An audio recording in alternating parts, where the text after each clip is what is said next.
ఆ చిన్న గ్రామంలో ప్రతి ఆదివారం సాయంత్రం ఒక ప్రత్యేకమైన ఆనందం ఉండేది. జిలేబీ ఆదివారం.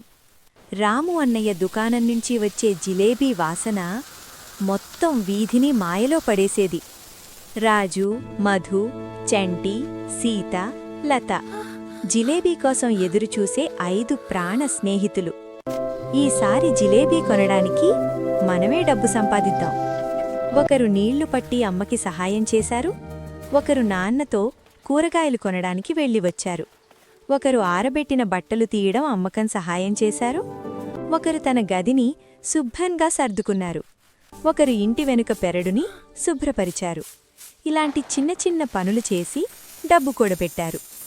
చివరకు వారి చిన్న డబ్బా నాణేలతో నిండిపోయింది. జిలేబీ కొనడానికి పరుగెత్తి వెళ్లారు. కాని దుకాణం మూసి ఉంది. రాము అన్నయ్య నవ్వుతూ బయటకు వచ్చాడు.